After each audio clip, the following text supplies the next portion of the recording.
j'avais prévu de parler du chemin de la foi aujourd'hui. Et il est arrivé un événement à l'école de mes filles et un jeune de 15 ans qui s'est enlevé la vie. Et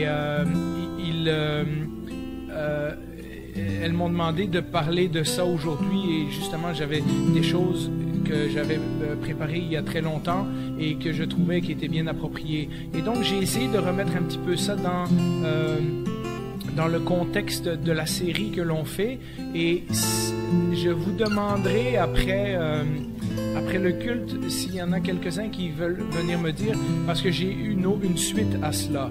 Mais si on en parle suffisamment aujourd'hui, ben c'est peut-être pas nécessaire d'en reparler une autre fois. Mais si vous désirez qu'on en reparle dans 2 semaines, je ferai à ce moment-là la suite de ça. Parce qu'il y a évidemment des enseignements de la Bible sur le suicide, mais ça concerne également tout ce qui est valeur de la vie.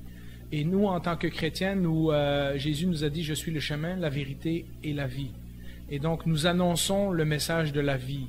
Et nous devons savoir ce que signifie ce message afin de pouvoir l'annoncer aux gens. Et donc, si vous voulez, on en reparlera une autre fois. Alors, avant, j'aimerais aller dans la prière. Seigneur, nous voulons avoir une pensée toute particulière pour les parents de cet enfant qui, à un mois de Noël, se retrouve sans leur garçon. Et pour sa grande sœur également, qui a écrit des choses sur Internet et qui est très affectée par cela.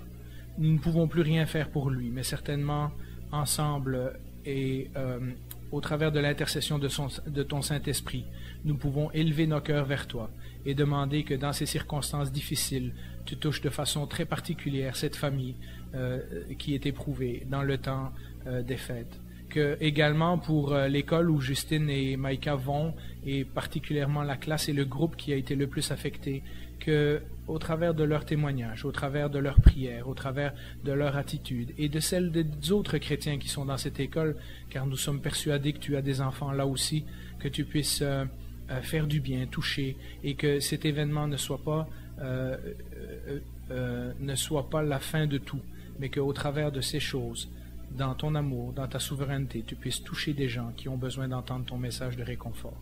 Au nom de Jésus, nous te prions. Amen. Alors, j'aimerais commencer, comme je le fais d'habitude, en regardant ce que la Bible nous dit sur le suicide. Et comme d'habitude, je vous demande de me suivre parce que vous savez que je ne vais pas tout de suite au point important, mais il y a des choses que l'on doit savoir. Alors, j'aimerais qu'on mette la première image. La première chose qu'il nous faut savoir, et là, on s'entend, je ne vais pas parler de cette situation-là en particulier, mais je parle de ce que la Bible nous parle sur le suicide, et aussi parce que ça pourrait vous concerner vous, soit parce que vous l'avez vécu dans votre famille, soit parce que à cause d'une maladie quelconque ou quoi, vous avez peut-être considéré vous enlever la vie, ou on ne sait jamais. Vous savez, on vient à l'église et puis on a tous des beaux sourires et des beaux visages, mais il y en a parmi nous qui souffrent. Et je veux être conscient de ça et je veux vous apporter le message que la Bible nous dit là-dessus. Alors, la première chose que la Bible nous dit, évidemment, c'est que le suicide, c'est pas quelque chose d'acceptable. C'est un péché. C'est un péché pour la simple raison que Dieu étant le créateur de la vie, la Bible nous dit qu'il n'y a que lui qui peut la donner et l'enlever. Et donc tout de suite, ça nous enlève toutes ces théories romantiques du monde qui nous dit que dans le fond, on a le droit de décider nous-mêmes de quand on reprend sa vie. Vous savez, on entend ce discours-là avec l'euthanasie, puis les personnes âgées qui sont à la veille de mourir, etc. Nulle part dans la Bible nous dit qu'on a le droit de prendre notre propre vie. Et donc ça, c'est des choses qu'il faut mettre clairement. Dans 1 Samuel, il y a d'autres versets que j'aurais pu vous citer. « L'Éternel fait mourir et il fait vivre, il fait descendre au séjour des morts et il en fait remonter. » Et donc c'est vraiment, la Bible dit, puisque Dieu nous a créés, puisque Dieu nous a donné la vie, il est le seul qui a le droit de la reprendre. Prendre sa vie pour un chrétien est un péché parce que ça signifie qu'à quelque part, on a douté de la souveraineté de Dieu. On a parlé de la souveraineté de Dieu la dernière fois et de la suffisance de Dieu. C'est-à-dire, on a douté tous ces versets qui nous disent que le Seigneur prépare un moyen de nous en sortir, que le Seigneur viendra à notre secours, etc., etc. C'est aussi un péché, évidemment, parce que c'est une désobéissance au commandement de ne pas commettre de meurtre. Dans le fond, on commet un meurtre contre nous-mêmes lorsqu'on fait ça, mais c'est aussi un péché car ça fait mal aux autres. Rien de bon ne résulte jamais du suicide. Quelqu'un disait une fois, au contraire de penser que le suicide n'atteint que la personne qui a posé le geste, le suicide dure plusieurs vies. Hein, vous comprenez la citation, ça affecte beaucoup de vies, ça affecte beaucoup de gens autour de nous.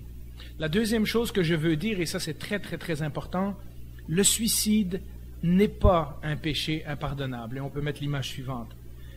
Il y a un seul péché impardonnable dans la Bible, c'est celui contre le Saint-Esprit. Et c'est tout le passage de Marc chapitre 3, versets 20 à 30, où évidemment des gens disent que Jésus n'est pas le Fils de Dieu, mais il a chassé les démons par le pouvoir du diable. Et Jésus leur dit, ce que vous êtes en train de faire, c'est de vous fermer à mon message. Et si vous fermez au message du salut, il n'y a aucune chance d'être sauvé. Il n'y a pas d'autre moyen. Et donc, la Bible nous dit nulle part, tu ne te suicideras pas, au cas où vous vouliez le savoir. Mais cela ne veut pas dire que ce n'est pas quand même un geste grave. De plus, comme nous le verrons dans les textes bibliques, et tantôt on va parler de personnages de la Bible qui ont vécu des situations graves, dans aucune des histoires que vous allez lire, vous ne voyez que Dieu a condamné la personne qui souhaitait mourir. Dieu ne condamne jamais celui qui arrive à un point de désespoir tel qu'il souhaite arrêter de vivre. Ce que Dieu condamne, par contre, ce que la Bible condamne, c'est l'attitude qui consiste à se couper totalement de Dieu. Parce que, évidemment, si on se coupe de Dieu, ben, il n'y a pas d'autre chance de salut.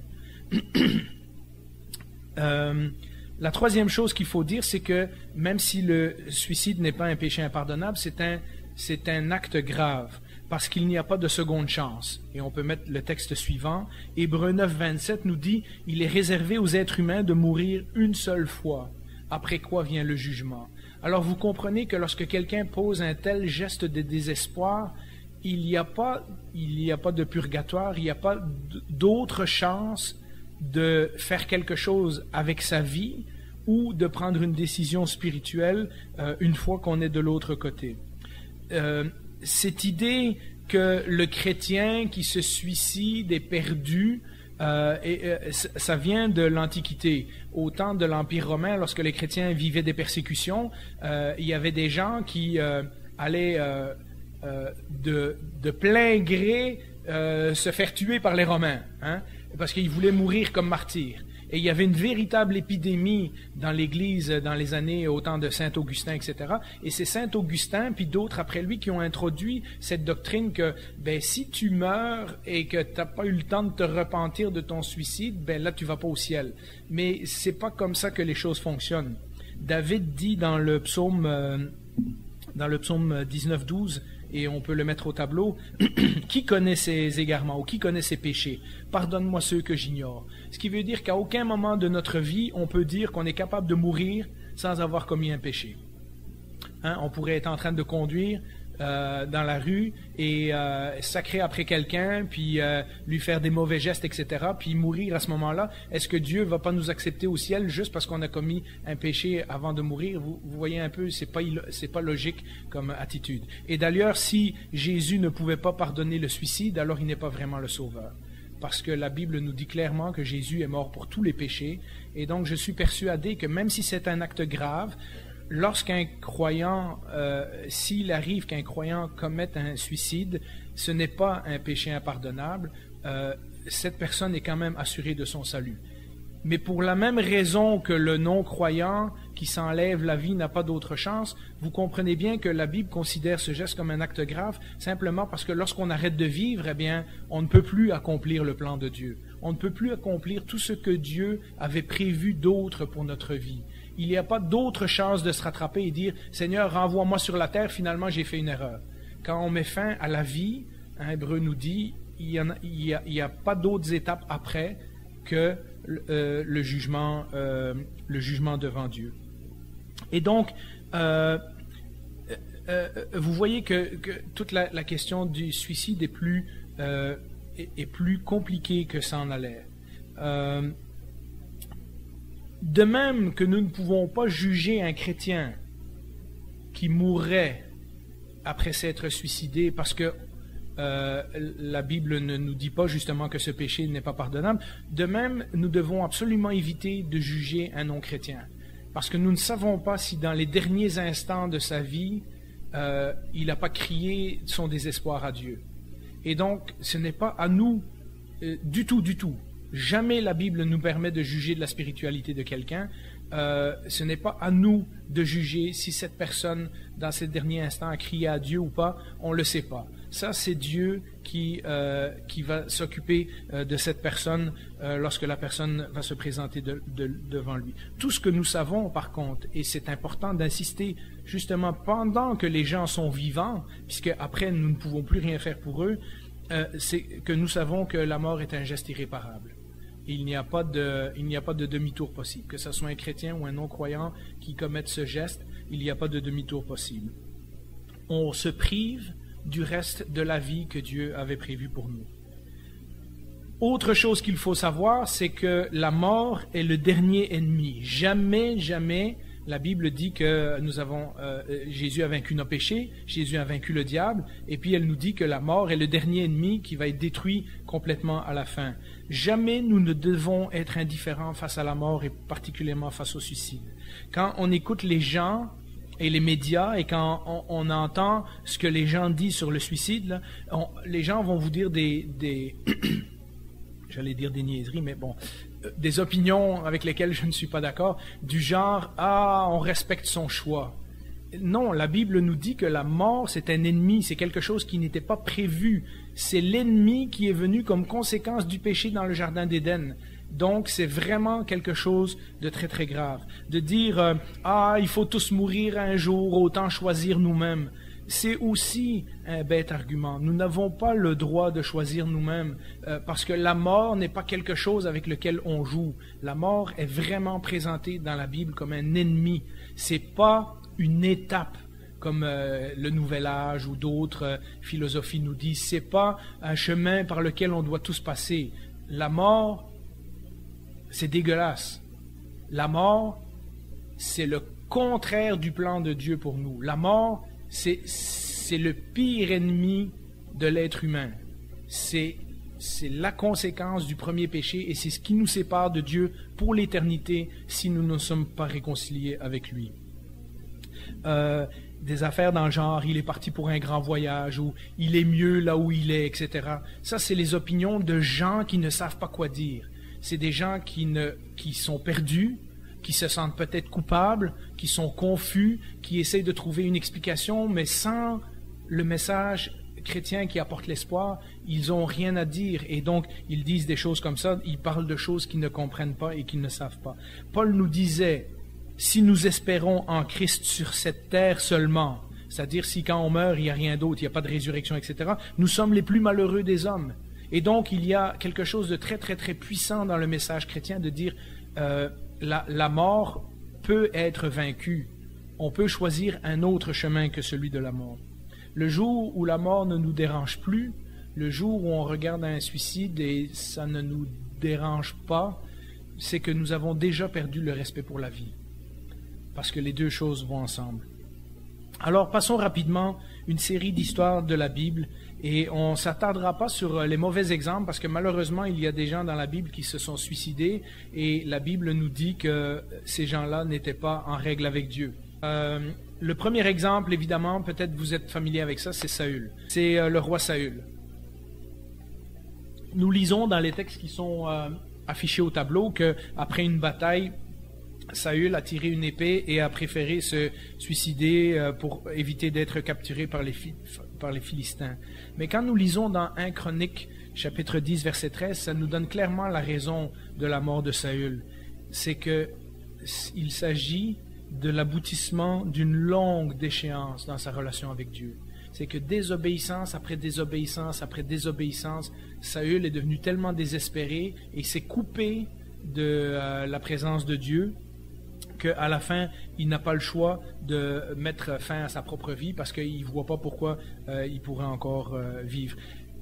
Comme disait un auteur, il n'a pas pu devenir célèbre pendant sa vie, donc il a décidé de devenir célèbre au moment de mourir. Parce qu'il y a un peu ce côté romantique où on s'enlève la vie, puis là on meurt en héros. Mais évidemment, nous savons, la Bible nous dit que Dieu a enlevé son esprit de Saül. Et donc, il y a eu vraiment une cassure dans la relation avec Dieu. Alors le suivant, c'est un autre cas célèbre dans la vie de David. On peut mettre l'image, c'est Achitophel.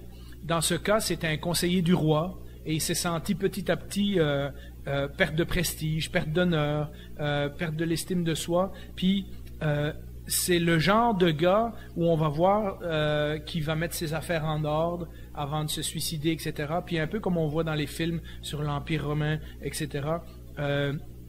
Il décide de préparer toutes ses affaires, etc. Puis il meurt. Et il y a un peu ce côté romantique qui malheureusement refait surface, qui était populaire dans le temps des Romains et qui malheureusement refait surface aujourd'hui dans le milieu du cinéma, dans le milieu de la musique, dans le milieu de l'Internet. On parle encore aujourd'hui de chanteurs ou de vedettes de cinéma qui se sont suicidés il y a 10 ans, 15 ans, 20 ans. Et c'est comme si ces gens-là continuaient à être célèbres dans notre mémoire, mais personne ne réalise qu'ils sont plus vivants, qui ne font plus rien, qui n'accomplissent rien, que leur vie est finie et que les gens autour d'eux ont souffert de ça. Et donc cette idée romantique de choisir quand on veut mourir ou de mourir en se sacrifiant pour les autres, etc., c'est une fausse idée, c'est une idée qui n'est pas biblique. Nous avons ensuite deux autres exemples, Zimri et Abimelech. En fait, c'est deux rois ou deux leaders d'Israël qui ont très mal tourné et qui ont décidé de se suicider, etc. Il y en a un qui s'est fait brûler dans son palais pour pas se faire capturer, et l'autre, il a reçu une brique sur la tête, et comme c'était une femme qui avait lancé la brique, il a dit « Je veux pas le déshonneur de dire que c'est une femme qui m'a tué », donc il a demandé à quelqu'un de le transpercer. Mais de nouveau, on voit que c'est des gens qui sont très orgueilleux, et lorsque leurs affaires marchent plus comme ils veulent, ils décident qu'ils s'enlèvent la vie. Dans les deux cas, il y a un remords, il y a un fort sentiment de culpabilité, mais un fort sentiment de culpabilité ne signifie pas une réelle repentance. Dieu ne nous demande pas de payer pour nos fautes. De toute façon, nous en serions incapables. Dieu nous demande de confesser nos péchés, d'accepter son pardon et de changer de direction. Et Zimri et Abimelech sont des exemples de gens qui n'ont pas voulu faire ça. Ils ont pensé qu'en payant eux-mêmes, ça allait les racheter en quelque sorte. Il y a un autre cas, et celui-là vous le connaissez, et on peut mettre l'image suivante, c'est Judas. Judas est le seul cas de suicide réussi, je devrais dire, dans le Nouveau Testament, et nous savons pourquoi. Il nous est présenté comme un traître, comme quelqu'un qui volait l'argent dans la cagnotte des disciples, mais au contraire de l'apôtre Pierre, qui lui aussi a renié Jésus et qui a trouvé une seconde chance. Judas n'a pas eu de seconde chance. Même l'argent, la raison même pour laquelle il avait trahi Jésus, même l'argent ne pouvait plus satisfaire son sentiment de culpabilité. Et Judas, et la Bible nous dit clairement dans le cas de Judas qu'il a été perdu.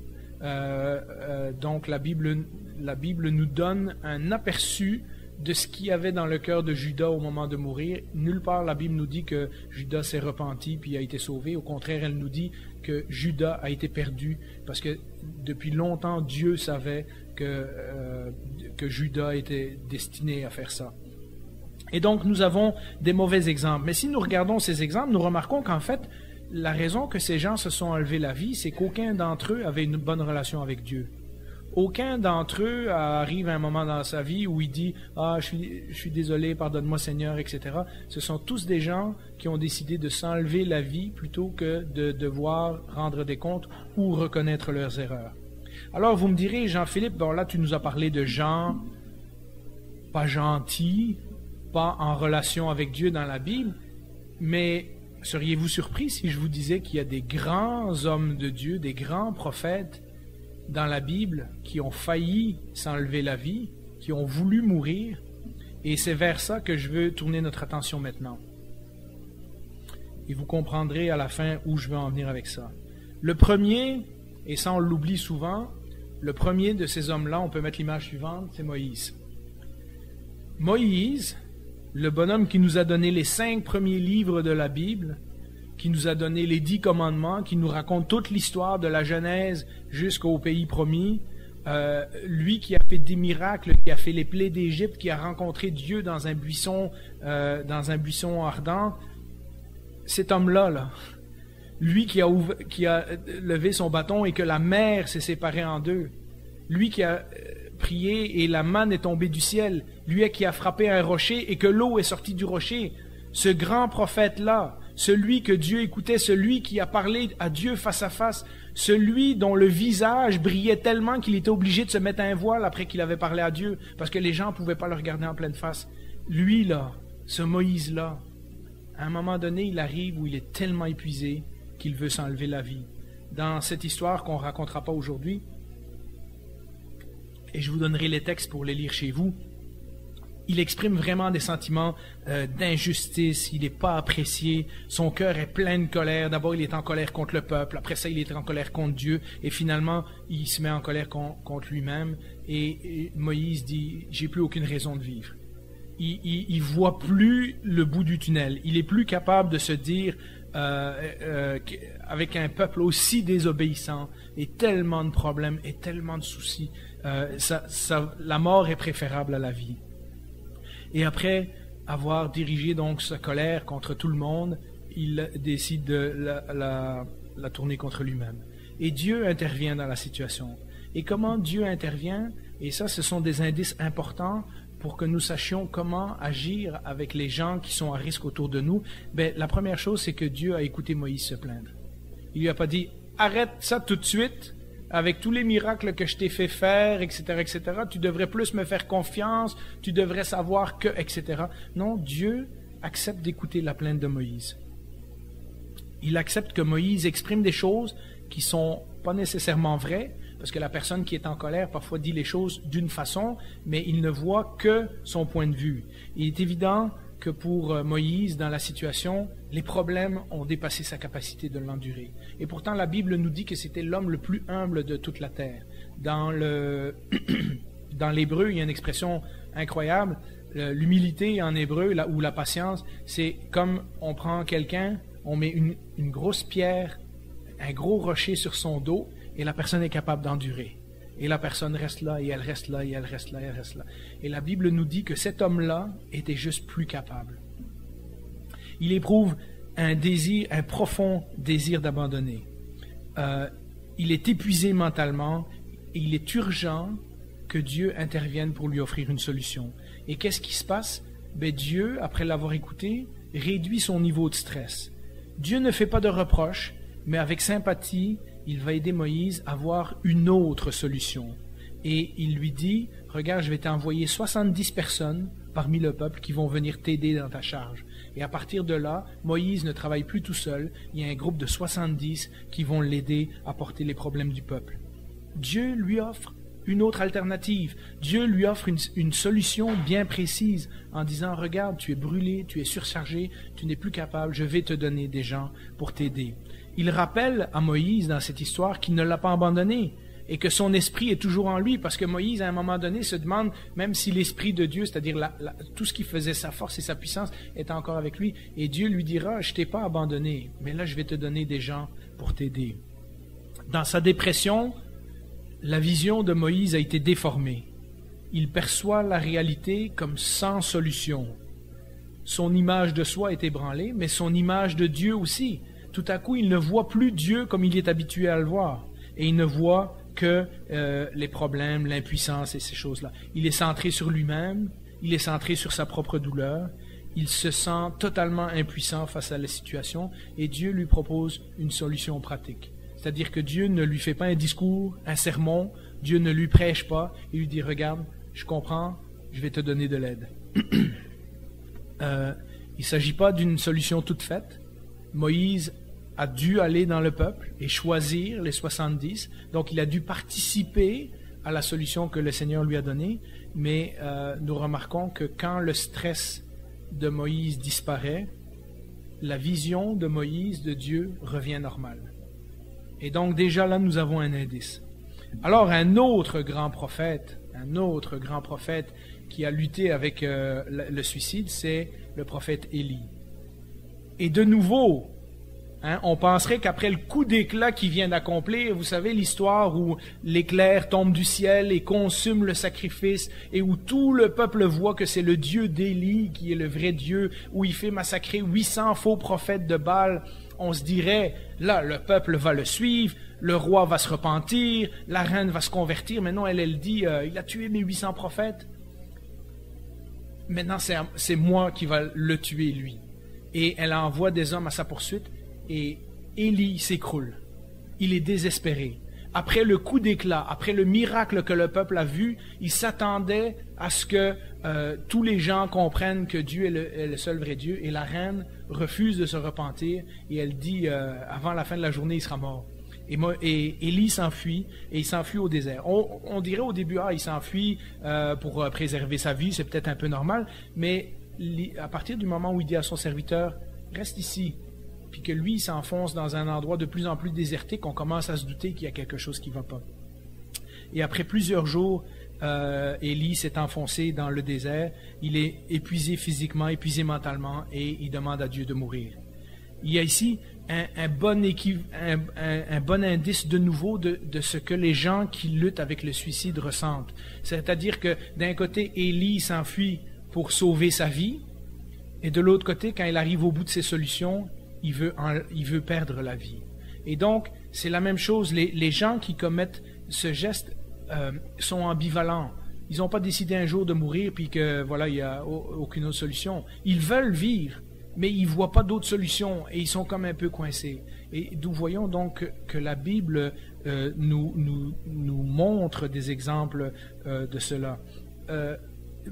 Élie est en révolte. Il a l'impression, il crie à Dieu, je suis le seul prophète qui reste dans tout Israël, etc. Avant que Dieu corrige sa vision, il lui dit, non, il y en a d'autres, tu le savais juste pas. Je m'étais réservé des gens, mais Élie a l'impression qu'il est tout seul, a l'impression que Dieu l'a laissé tomber, l'amertume, l'échec, tous ces sentiments que les gens ressentent, eh bien Élie les ressent aussi. Il est pessimiste et il voit pas pourquoi il continuait à vivre. Comment Dieu répond? Encore une fois, vous lirez le texte chez vous, il n'y a aucune parole de condamnation. Dieu ne prend pas Élie, il lève et lui donne 2-3 claques et il lui dit « Hey, qu'est-ce que tu fais là? Tu vois pas que je t'ai donné la puissance sur la pluie, puis retenir l'orage et j'ai fait tomber l'éclair, etc. » Non, qu'est-ce qu'il fait? Il le fait dormir. Et puis après ça, il lui donne à manger. Et plusieurs fois de suite comme ça. Vous lirez l'histoire, c'est vraiment passionnant. Et après que Élie est reposé, il va faire d'autres choses extraordinaires. Mais la fatigue physique, émotionnelle, spirituelle que Élie ressentait, Dieu prend soin de ça d'abord. Il l'aide, et ensuite, quand Élie va mieux, là, il va lui apparaître. C'est l'histoire où Dieu lui apparaît dans un petit vent, là, un petit murmure, et que Élie comprend que Dieu ne l'a pas abandonné. Et donc, il y a un problème urgent tout de suite. Élie est épuisé, il a besoin de dormir, il a besoin de manger. Après, on s'occupera du reste. À long terme, la distorsion d'Élie n'a pas encore tout à fait disparu. Et Dieu, petit à petit, va le réimpliquer dans sa mission et lui dire, d'abord, il faut que tu sortes de ta caverne. D'abord, il faut que tu te reposes, etc. Puis ensuite, regarde, j'ai préparé des choses pour toi, là. Il y a encore des gens qui me suivent dans ce peuple. Tu n'es pas tout seul et je suis encore avec toi. Souvenons-nous de cela aussi. La personne... Si vous luttez avec ça dans votre entourage, si vous savez que dans votre famille, il y a des gens qui ont des tendances suicidaires, etc., rappelez-vous que cette personne a besoin d'être entourée. Elle ne peut pas rester dans sa caverne tout seul. Il faut briser son isolement. Ensuite, il lui donne une chance de parler en lui posant une question. Dans l'apparition que Dieu a avec Élie, il lui dit « Qu'est-ce que tu fais ici ?» Et là, Élie raconte son histoire. Le prophète voit son horizon très limité. Il reste juste lui en Israël. C'est le seul fidèle. Puis personne ne veut le croire. Puis personne ne veut l'écouter. Personne ne veut le suivre. Et Dieu lui dit, regarde là, tu vois toi, mais tu vois pas ce que moi, j'ai préparé d'autres. Il voit sa situation comme insurmontable. Il est tout seul. Et il demande à Dieu, regarde-moi. Il demande que Dieu s'occupe de son cas. Et Dieu ne détruit pas ses arguments en le condamnant. Dieu lui rectifie sa vision. De plus, il l'envoie faire il l'envoie vers accomplir une nouvelle tâche. Comme pour lui montrer que, regarde, je veux encore me servir de toi. Un prédicateur a dit ça un jour et j'ai trouvé ça extraordinaire. Quelle fin étrange pour Élie. Un jour dans sa vie, il a souhaité mourir. Et Dieu, non seulement ne le laisse pas mourir, mais à la fin de sa vie, Élie ne va jamais mourir. C'est un des deux personnages qui est allé au ciel directement. Si vous connaissez l'histoire d'Élie, c'est le gars qui a été enlevé sur un chariot de feu et qui a disparu au ciel. Et donc, quelle extraordinaire grâce de Dieu. Dans le cas d'Élie, cet homme qui a voulu mourir et Dieu ne l'a simplement jamais laissé mourir. Il a été enlevé au ciel directement. Alors, on arrive à mon préféré. Vous le savez, on a passé 15 semaines dessus. Jonas. Jonas, il veut mourir souvent. La première fois, je pense qu'il a mal calculé son coup. Il a dit « jetez-moi à la mer ». Et puis quand il s'est rendu compte qu'il allait mourir, il a crié à Dieu. Mais ensuite, au chapitre 4, par 2 fois, il dit à Dieu, je préfère mourir que voir les Assyriens se repentir, etc. Sa vision de soi et sa vision de Dieu, puis on en a parlé beaucoup, est complètement déformée. Il agit comme si sa réalité physique était déconnectée de ses émotions. Dans le cas où on le jette à l'eau, ça c'est aussi, on reconnaît ça chez les gens qui veulent en finir avec leur vie, c'est cette idée que c'est de ma faute, si je ne suis plus là, tout va aller mieux. Ce sont des gens qui se sentent profondément coupables de certaines choses. Ça peut être, par exemple, des enfants qui se sentent coupables du divorce de leurs parents ou des choses comme ça. Et donc, c'est tous des cas que si vous vivez ça autour de vous, il faut être attentif. Ces gens qui disent, si je ne suis plus là, le monde sera mieux, ma famille sera mieux, etc. Ce sont des indices de gens qui ne vont pas bien. À un autre moment, dans le chapitre 4, Jonas fait de nouveau preuve d'un horizon qui s'est grandement rétréci. Vous vous rappelez, il se fâche après Dieu pour une plante, mais il se fout complètement de 120 000 personnes qui vivent dans la ville de Ninive. Et donc on voit, il pense plus comme une personne normale. Vous voyez où il est rendu. À nouveau, Dieu va redresser, avec l'histoire de la plante, il va lui faire le discours, puis il va redresser sa vision. Et vous vous rappelez, Dieu le fait gentiment. Il lui dit, regarde, tu t'inquiètes pour une plante que c'est même pas toi qui as fait grandir et que moi je t'ai donné pour te donner de l'ombre, etc.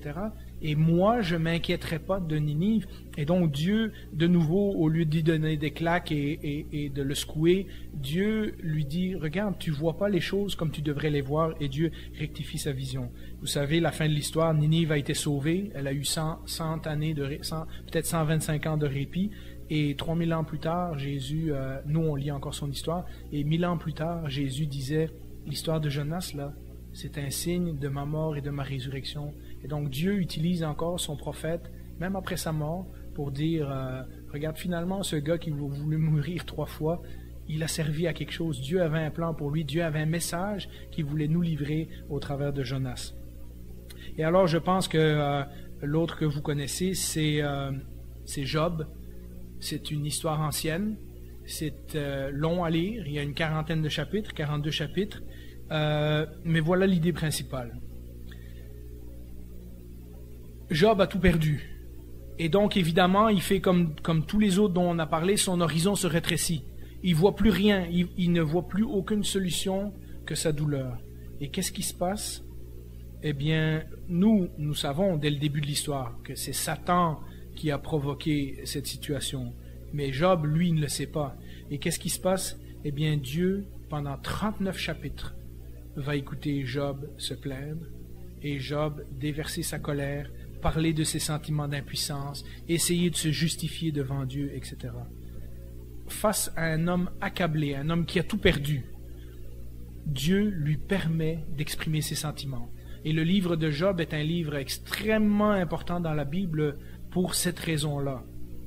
La Bible nous donne le privilège d'écouter la douleur d'une personne qui vit une situation physique et émotionnelle extrême et qui proteste vigoureusement à Dieu pourquoi ça m'arrive, c'est pas de ma faute, je mérite pas ça, j'ai tout fait correctement, je comprends pas pourquoi tu permets que ça arrive dans ma vie. Vous savez, son expérience, l'expérience de Job nous oblige à questionner notre propre spiritualité. Nous pensons que parfois, être chrétien, ça veut dire ne pas être soumis à ces choses-là. Mais mes amis, la Bible nous donne la permission, pendant 39 chapitres, de nous plaindre à Dieu si c'est ce que nous devons faire. Dieu est capable d'en prendre. Dieu est capable de nous écouter. Dieu ne s'arrêtera pas là. Lorsque nous parlons à Dieu, nous pouvons être sûrs qu'il prépare une solution. Et nous devons être prêts à l'écouter en retour. Les psaumes sont pleins. La moitié des psaumes sont des psaumes de lamentation. Ça veut dire que David a passé autant de temps à louer Dieu qu'à se plaindre.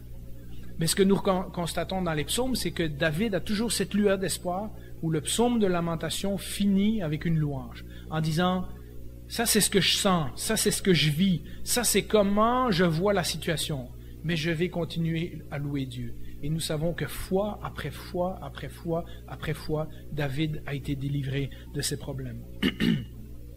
Mais une fois que Dieu a écouté Job, de nouveau, Dieu approche Job et lui pose des questions et il essaye de lui faire voir les choses maintenant comme Dieu les voit.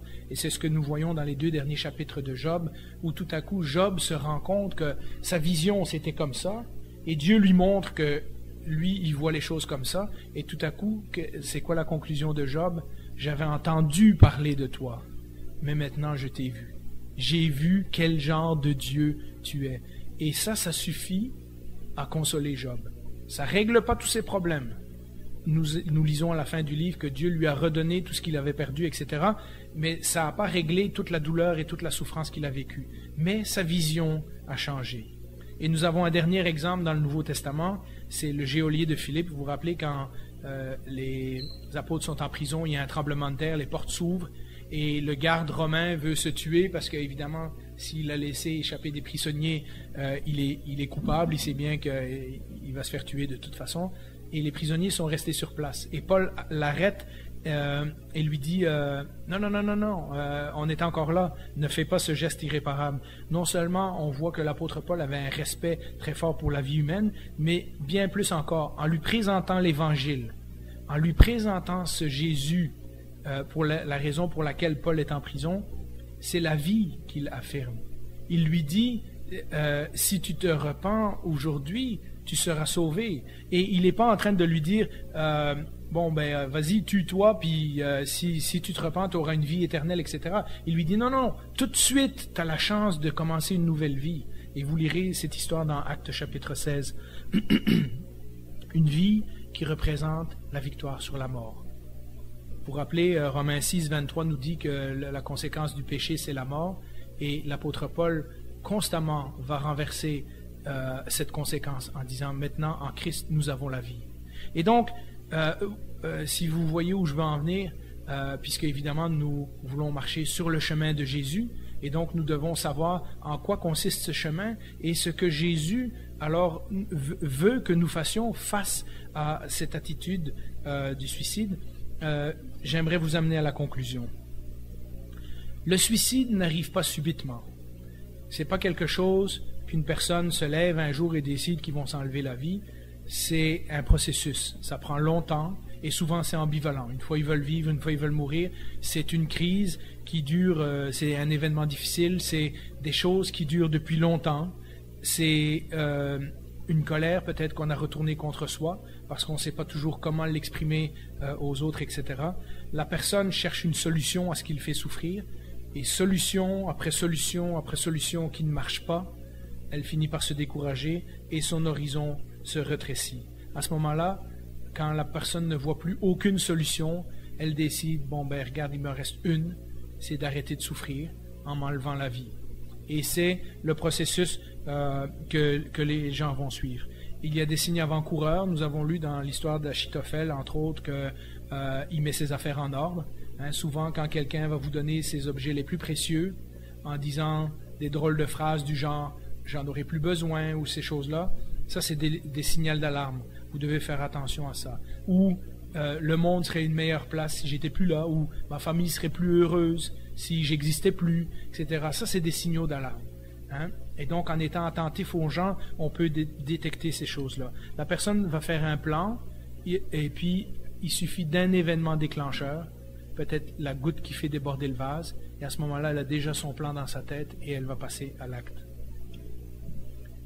Et nous avons dit qu'une fois que l'acte est commis, c'est trop tard pour revenir en arrière. Donc, qu'est-ce qu'il faut faire? Eh bien, il faut agir avant.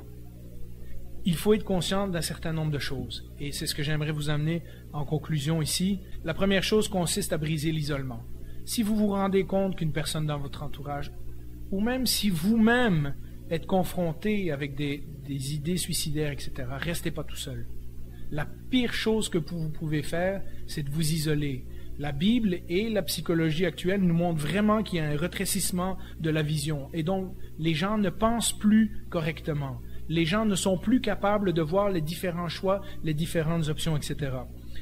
Lorsqu'une personne dans votre entourage vous donne l'impression qu'elle souffre de ces choses-là, c'est important de briser l'isolement. Donc, que vous alliez vers cette personne, que vous l'entouriez, etc. Une écoute attentive est absolument impérative. Nous l'avons vu dans les exemples bibliques, Dieu écoute les gens se plaindre. Il est très important de prendre la personne au sérieux, pas de dire « Oh, arrête de dire ça, c'est des niaiseries, oh, tu sais pas tout ce qu'on a fait pour toi, tu sais pas, etc. » Il faut vraiment... La personne souffre et elle a besoin de le dire. Et souvent, ses émotions sont réprimées et elle cherche quelqu'un ou une façon de le dire et elle ne sait pas comment le dire. C'est là toute l'importance de la compassion et de l'écoute dans la vie des chrétiens. Vous savez, on peut mettre le texte suivant. Jean 3, 18 nous dit « Petits enfants, n'aimons pas en parole et avec la langue, mais en action et en vérité. » Ça veut dire quoi? Ben, ça veut dire que c'est plus facile de prêcher que de passer du temps à écouter quelqu'un. Et donc, Jean nous rappelle, et Jacques et plusieurs autres nous disent « Vous, en tant que chrétien, vous avez une responsabilité. Et si vous avez besoin de prendre un peu de votre temps et de prendre un peu de votre énergie, puis vous aviez d'autres plans, etc., mais qu'en ce moment, le Seigneur vous dit, regarde, là, il faudrait que tu écoutes cette personne-là. Bien, avant de lui faire un discours, là, allez donc vous asseoir et l'écouter. Et ça, c'est des conseils qui sont faciles à suivre. Hein. Je parlais avec mes filles cette semaine. À l'école, quand vous voyez les rejects, quand vous voyez les gens à qui personne ne parle, quand vous arrivez à un nouveau travail et qu'on vous dit « Ah, lui, fais-toi pas ami avec parce qu'il va te coller. » Il va peut-être vous coller parce qu'il n'a pas d'autres amis. Et si c'est difficile, eh bien, c'est quand même là que le Seigneur vous a placé, peut-être justement pour intervenir dans la vie de cette personne. Donc, soyons sensibles, soyons compassionnés, soyons gentils. Ma belle-mère me racontait hier l'histoire d'un milliardaire, je ne me rappelle plus c'est lequel, je sais que c'est pas Bill Gates et tout ça, mais c'est quelqu'un comme ça, qui à l'adolescence a voulu se suicider. Et le jour où il avait décidé de passer à l'acte, il a vidé ses livres de son casier à l'école et en sortant, il les a échappés à terre. Il y a une jeune fille qui l'a aidé à les ramasser et qui lui a dit « Bonne journée, à demain ». Et il dit, ce jour-là, c'était le déclic de savoir que quelqu'un que je connaissais même pas me dise « à demain ». Ça veut dire qu'il y avait au moins une personne dans le monde qui m'attendait demain. Et il dit, et ce gars-là est devenu un multimillionnaire et a fait plein de grandes choses dans sa vie après. Mais vous vous rendez compte que sa vie aurait pu être perdue et gâchée et tout ça si cette personne n'avait pas été gentille avec lui. Et donc tous ces écouter, vivre ce verset, n'aimons pas en parole et avec la langue, mais en action et en vérité, veut dire exactement ça. Ça veut dire c'est facile de prêcher. Mais lorsque ça prend de notre temps et de notre énergie, il faut y mettre un effort. Je vous encourage, entre vous, mais aussi avec les gens en dehors de l'Église, puis notre famille, nos amis, nos collègues de travail, etc.,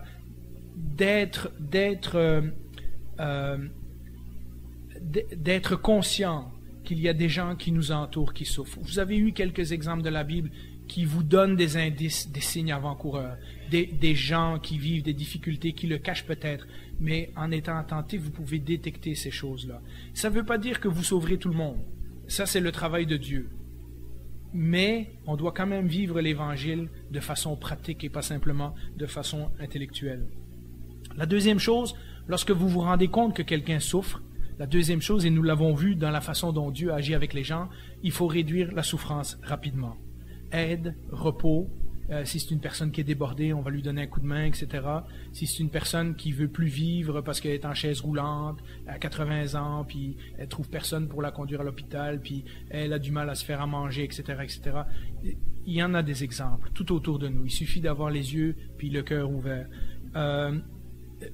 Deuxième chose, tout de suite intervenir avec l'aide, le repos, la nourriture, aider les gens dans le besoin. De nouveau, Jacques nous oriente là-dessus. On peut mettre le texte.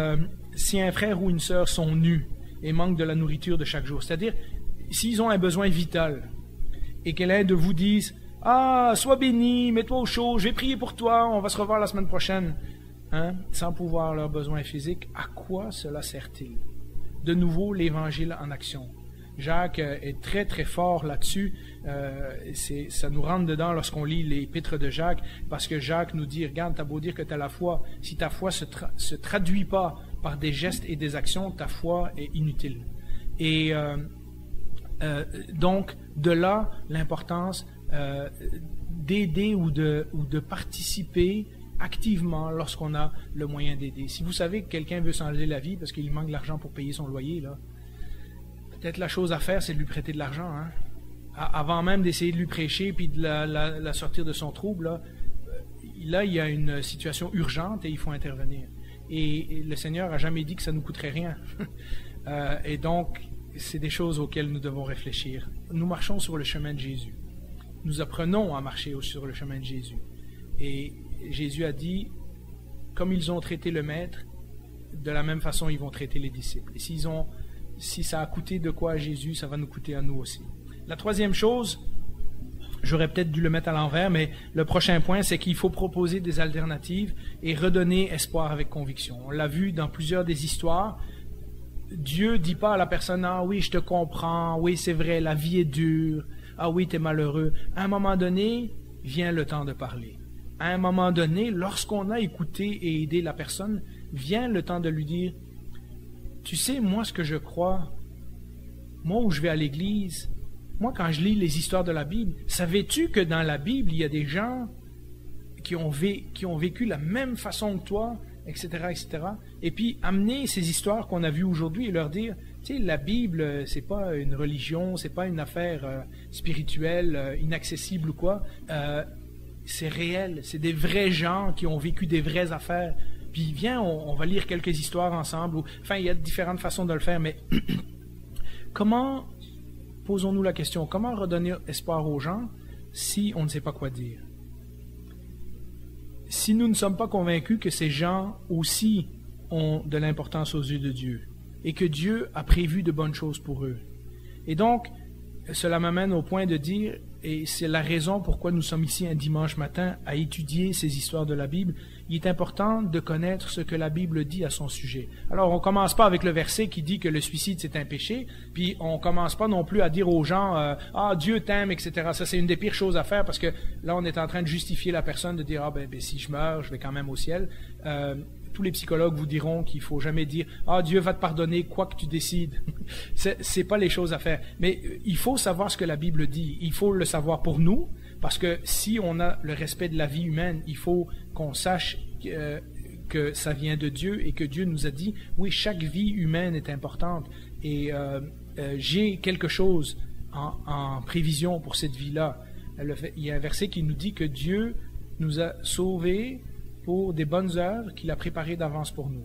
C'est-à-dire qu'avant même qu'on soit chrétien, avant même qu'on se tourne vers Dieu, Dieu a déjà un plan pour notre vie au moment où on va devenir son enfant.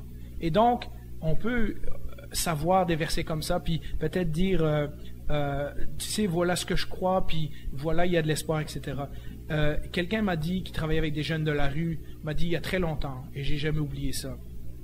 Les gens aujourd'hui ont besoin d'entendre nos convictions, même s'ils ne sont pas d'accord avec nous. Des affaires qu'on leur dit, ben, tu sais, ouais, il faut que tu trouves le juste milieu, ouais, ben, écoute, je respecte ton opinion, etc., ça suffit pas. Les gens ont besoin de voir des gens de conviction. Ils ont besoin d'être certains que nous, on est sûr à 100% de ce qu'on raconte, même s'ils vont faire le contraire. C'est la même façon qu'on élève les adolescents. On leur dit l'affaire, ils vont tout faire le contraire de ce qu'on dit, mais au moins ils savent ce qu'on pense. Et un jour, à l'âge adulte, ils se rendent compte qu'on n'avait pas si tort que ça, Et c'est la même chose pour la foi chrétienne. Il y a des gens qui voudront rien savoir, mais il y a des gens qui seront contents d'entendre que des gens qui parlent avec des convictions. À nouveau, ça implique qu'il faut passer du temps avec eux.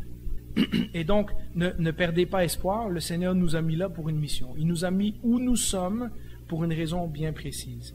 Dieu a un plan pour notre vie, Dieu a une mission pour notre vie.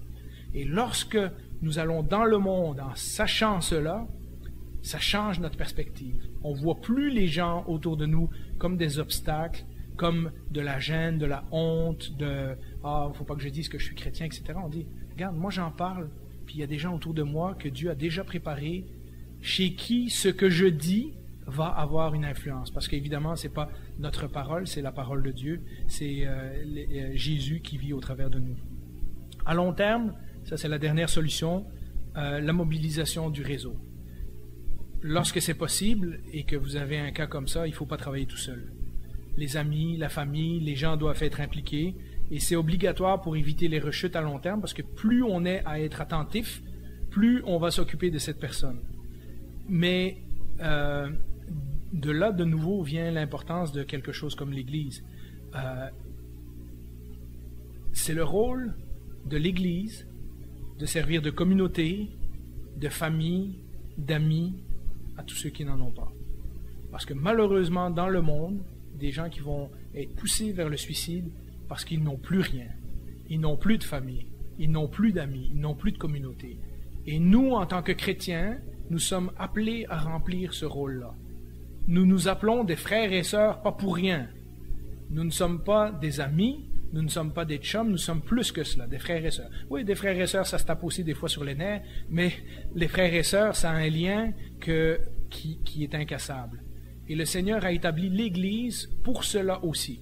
Pas pour que nous nous sentions bien dans notre petite gang ou dans notre petite clique, mais pour que les mondes qui ont besoin puissent trouver une famille et une communauté pour les aider. La Bible nous dit, on peut mettre ce verset-là, que Dieu a équipé son Église avec toutes sortes de dons. Et j'ai passé, mais regardez dans ces quelques versets, nous avons différents dons selon la grâce qui nous a été accordée. Et là où il y a des pointillés, c'est que j'ai passé, si quelqu'un est appelé à servir ou à aider, qu'il se consacre à son service. Celui qui a le don d'encourager, donc il y a des gens parmi nous qui ont ça facile, l'encouragement, eh bien, qu'il se donne à l'encouragement. Que celui qui le donne fasse avec générosité. Parfois, vous ne savez pas ce que votre petit geste va faire pour sortir quelqu'un du trou. Et celui qui exerce la bienveillance ou la bonté, le fasse avec joie. Hein? Par amour fraternel, soyez pleins d'affection les uns pour les autres et rivalisez d'estime réciproque. C'est-à-dire que chacun pense que l'autre est meilleur que lui. Hein? Et on se donne des compliments, puis on s'encourage, puis on se lance des fleurs. Pourvoyez aux besoins des saints et exercez l'hospitalité comment? Avec empressement. C'est-à-dire, si vous devez un jour accueillir quelqu'un chez vous, c'est même pas une question, là. C'est avec empressement qu'on devrait le faire. Réjouissez-vous avec ceux qui se réjouissent, c'est quoi? Pleurez avec ceux qui pleurent. Vous savez, il y a plein d'autres beaux versets dans la Bible comme ça, mais celui-là est un de mes préférés. Il y a un temps pour pleurer avec ceux qui pleurent. Et c'est le moment où, parfois dans des situations difficiles, les gens se rendent compte qu'on est des chrétiens, mais qu'on est aussi des êtres humains, et qu'on ne vit pas dans notre bulle, puis dans notre nuage, etc.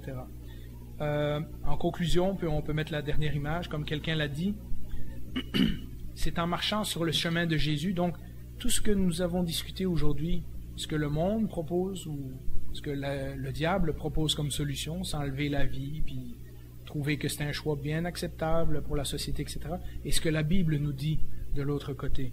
Eh bien, quelqu'un a dit, c'est c'est en marchant sur le chemin de Jésus qu'on découvre la vérité qui mène à la vie. On va en parler la prochaine fois. Je veux vraiment vous faire comprendre que la vie chrétienne n'est pas une religion, mais une marche. Et on reviendra là-dessus. Le chemin de Jésus n'est pas une théorie. Ce n'est pas simplement nos convictions. Ce n'est pas une religion, mais c'est une façon de vivre.